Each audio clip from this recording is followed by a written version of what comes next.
Remue ménage. Remue ménage.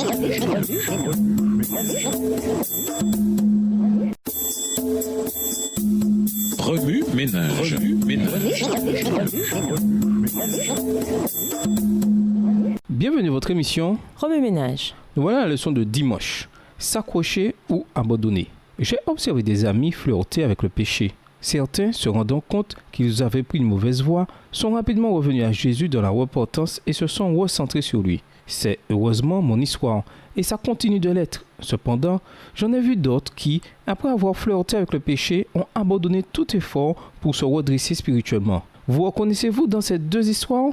Notre étude biblique d'aujourd'hui souligne combien une relation profonde avec Jésus est cruciale et aussi à quel point elle peut être facile et gratifiante. Le fardeau de l'appel.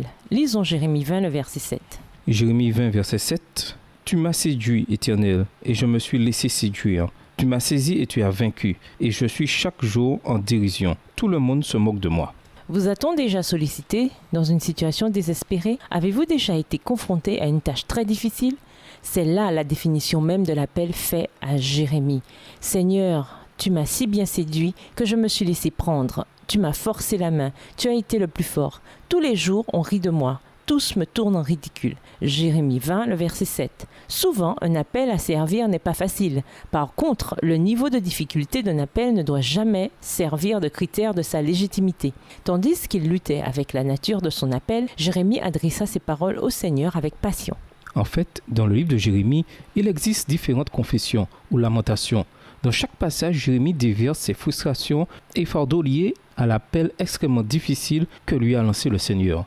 Dieu, en effet, l'avait appelé à servir un peuple entêté, un peuple qui ne voulait rien savoir de lui ou de ses messages prophétiques. Bien que cet appel l'ait rempli d'émotions et de frustrations, Jérémie a trouvé la force d'aller de l'avant dans son ministère. Il a continué d'aimer les Israélites qui se moquaient pourtant de lui et le persécutaient. L'histoire de la vie de Jérémie est triste et a eu une triste fin. Cependant, la fidélité de Jérémie à l'appel de Dieu est peut-être ce qu'il y a de plus édifiant dans toutes les Écritures. Le jugement de Jérusalem. Lisons 2 Chroniques 36, versets 16 à 20.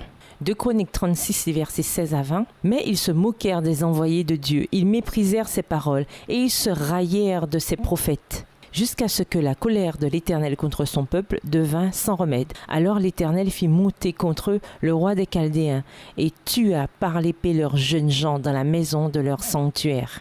Il n'épargna ni le jeune homme, ni la jeune femme, ni le vieillard, ni l'homme aux cheveux blancs. Il livra tout entre ses mains. Nebuchadnezzar emporta à Babylone tous les ustensiles de la maison de Dieu, grands et petits, les trésors de la maison de l'Éternel et les trésors du roi et de ses chefs. Ils brûlèrent la maison de Dieu, ils démolirent les murailles de Jérusalem, ils livrèrent au feu tous ses palais et détruisirent tous les objets précieux. Nebuchadnezzar emmena captifs à Babylone ceux qui échappèrent à l'épée et lui furent assujettis à lui et à ses fils jusqu'à la domination du royaume de Perse. Juste avant la chute de Jérusalem, l'auteur du deuxième livre des Chroniques observe la chose suivante. Mais les Israélites bafouèrent les messagers, se moquèrent des prophètes et négligèrent les paroles de Dieu.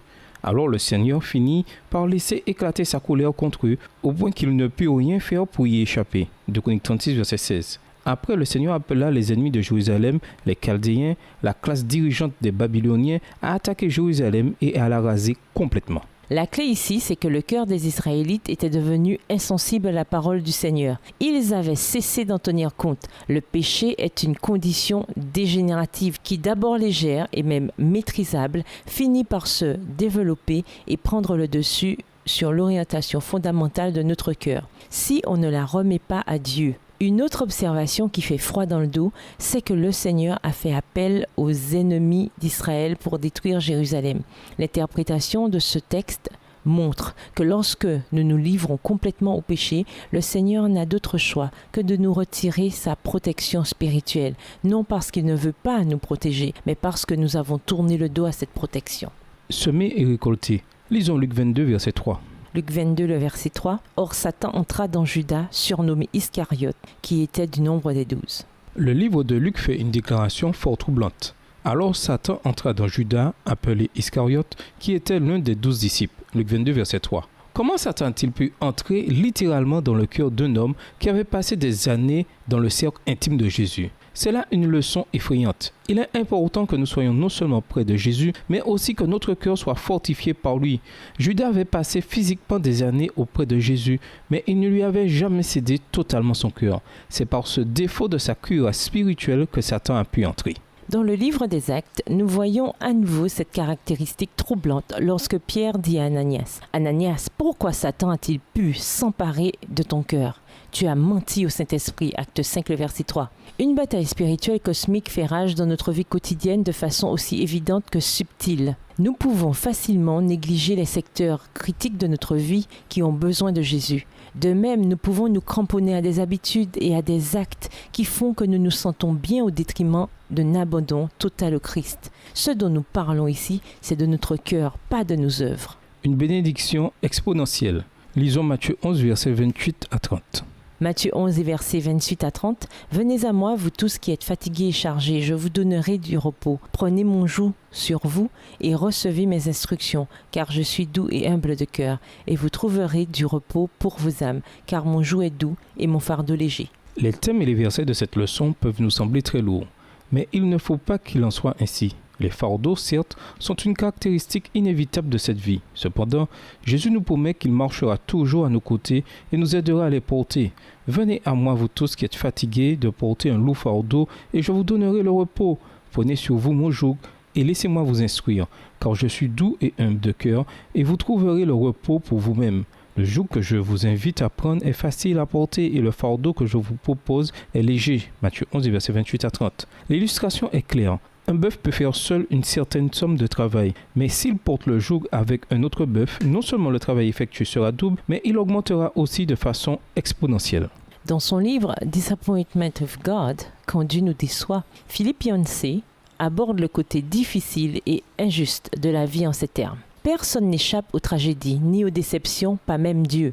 Notre acceptation totale de Jésus et notre mise au joug avec lui dans la vie ne nous offre pas l'immunisation contre l'injustice, ni une porte de sortie, mais plutôt un moyen de traverser jusqu'à l'autre bord. Notre acceptation totale de Jésus et notre mise au joug avec lui dans la vie ne nous exemptera pas de situations pénibles. Ce partenariat peut même nous conduire dans un appel à servir apparemment écrasant et impossible. Par contre, comme Jésus porte le joug avec nous, non seulement nous réussirons, mais notre œuvre pour lui entraînera des bénédictions exponentielles pour le royaume. Oui, ménage, réfléchissez au fait merveilleux que le Seigneur porte le joug avec nous. Puis trouvez une épreuve très difficile dans votre vie que votre relation avec le Christ vous a permis de surmonter. Comme Jérémie, nous sommes parfois appelés à faire des choses difficiles pour le Christ. Avez-vous déjà reçu un tel appel? Prévoyez-vous en recevoir un plus tard? Faites un inventaire de votre vie. Y trouvez-vous des secteurs que vous voudriez abandonner ou abandonner à nouveau au Seigneur? Au revoir. Et à demain si Dieu veut. Remue ménage. Remue ménage.